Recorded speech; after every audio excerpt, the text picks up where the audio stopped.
इस गोपालगंज की धरती पर हम लोग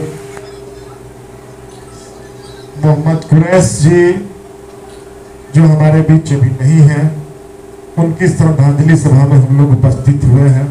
सबसे पहले तो मैं उन्हें श्रद्धासुमन अर्पित करता हूं, नमन करता हूं। आज जिला मुखिया संघ गोपालगंज की इस आपात बैठक में उपस्थित जिले के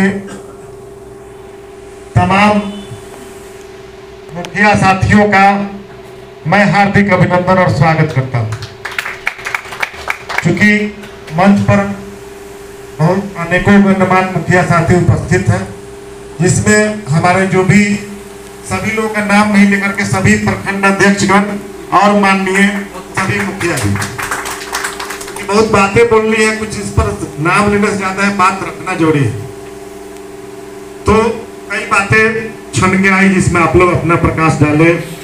तो महत्वपूर्ण बात है कि आज जिस मकसद से हम लोग इकट्ठा हैं, तो इकट्ठा होने का उद्देश्य केवल श्रद्धांजलि सभा में शामिल होना ही महत्वपूर्ण नहीं है।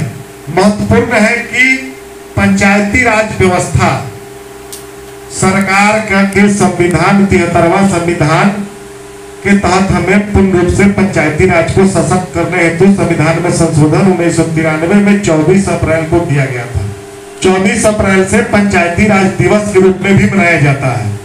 तो 24 अप्रैल में आजादी के पहले भी पंचायती राज गठित था, लेकिन उसके लिए कोई कानून नहीं था। आजादी के बाद भी कोई कानून नहीं बना था। धीरे धीरे 24 अप्रैल के बाद प्रथम राजस्थान में पंचायती राज सबसे पहला राज्य था जिसने अपने आप इंप्लीमेंट किया पंचायती राज कानून को 73वां संविधान संशोधन को। राज्य सरकार को केवल उप विधि बनाने का अधिकार है। सबसे महत्वपूर्ण है कि हम अधिकार हमें संविधान से प्राप्त है, फिर भी हमें अधिकार नाम मात्र के मिला हुआ है। इसके पीछे कारण क्या है? तो इसके पीछे कारण है कहीं ना कहीं हम भी दोषी हैं। हम चुनाव जीत जाते हैं, चुनाव जीतने के बाद फिर नेक्स्ट टाइम हो सकता है कि कोई चुनाव मुखिया नहीं जीत पाते हैं। आज इसी में पिछला जो चुनाव हुआ जिसमें 80% पुराने हार गए, लेकिन हम तो पद पर हैं। संविधान में संशोधन हुआ, उसके बाद पंचायती राज गठित हुआ, उसके बाद आज हम लोग पंचायत प्रतिनिधि के रूप में अब तो पूरे देश में सभी देश में पूरे देश के सभी राज्यों में पंचायती राज व्यवस्था लागू है। लेकिन स्टेट गवर्नमेंट को इम्प्लीमेंट करना है तो राज्य सरकार में केरला में चले जाइए, तमिलनाडु में चले जाइए, कर्नाटका में चले जाइए, पंचायती राज व्यवस्था सबसे सशक्त मॉडल के रूप में काम करता है। आज 15-20 वर्षों से जो वहां संशोधन किया गया, वह संशोधन के वहां पंचायती राज व्यवस्था लागू है। प्रखंड का सिस्टम वहां नहीं है। कोई प्रखंड में प्रखंड विकास पदाधिकारी नहीं है, ना कोई बीपीआर कुछ नहीं है, ना प्रखंड शिक्षा पदाधिकारी है। हमें संविधान में जो अधिकार मिला, उस अधिकार की कटौती कौन कराते हैं, कौन करने की कोशिश करते हैं? जैसे आप हम मनीष जी जो भी आप बीच में चर्चा हुई, तो हम आप कहीं ना कहीं पार्टी, कई भाई बोले कि पार्टी की चर्चा नहीं, कहीं कोई पार्टी, सब लोग किसी न किसी दल से बिलोंग करते हैं, लेकिन हमारा अधिकार का बात है, हमारे अधिकार की बात है, उसमें तो हम सबको एक रहना पड़ेगा। जब हमारा अधिकार बिहार, खासकर बिहार में और अन्य जगहों पर भी जाइएगा तो सब जगह स्थिति लगभग समान है, कुछ राज्यों को छोड़ करके। तो हमारे अधिकार में किस प्रकार से कटौती किया गया? मनरेगा कानून बन गया, लेकिन कानून तो बन गया, अब रास्ता निकालना था कि भाई कैसे इस कानून के छिद्र करके और अधिकारी के द्वारा रास्ता निकाला जाए। तो हम संगठित नहीं है। आप यहाँ आप जो रहे अधिकारी में चले जाइए, ऊपर लेवल पर हम बहुत करीब से देख रहे हैं। आज से नहीं 20 वर्षों से तख्ता के अंदर भी घुस करके हम लोग देख रहे हैं।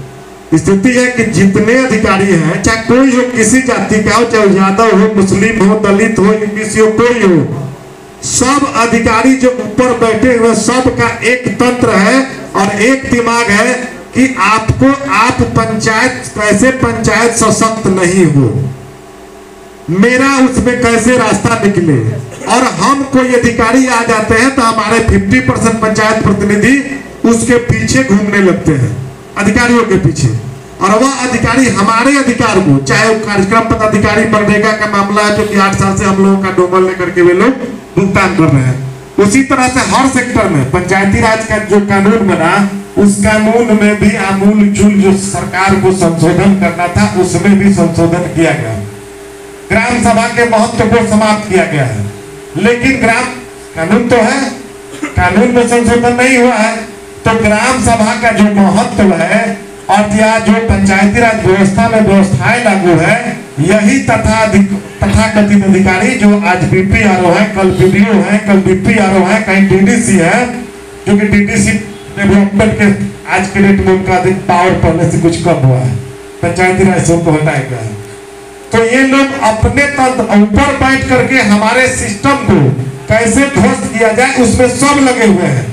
50% माननीय लोग भी नहीं चाहते हैं, 70% कि पंचायती राज व्यवस्था मजबूत हो। सरकार के 70% जो मुख्यमंत्री और जो सत्ता के संरक्षण में इर्द गिर्द बैठे हुए हैं, जाइएगा तो 15 वर्षों से एक व्यक्ति एक डिपार्टमेंट का, हम लोग ग्रामीण विकास है, ग्रामीण विकास में खंडूजा यहाँ थे, अभी खंडूजा हटे हैं। 10 वर्षों से खंडूजा के द्वारा एक पत्र जारी किया जाता है और संबंधित एनजीओ से पैसा लेकर के और सभी जिलों में सभी संगठन से पूरे राज्य में जाइएगा तो 15-20 संस्थाएं काम करती है जो वृक्षारोपण का काम कराता है और वहां से थ्रेड देता है संबंधित डीडीसी को, डीएम को और अन्य लोगों को देता था और सीधे भुगतान आप पेड़ लगाए या नहीं लगाए, पीओ प्रोग्राम अफसर उसका भुगतान कर देता था अपना कमीशन लेकर के।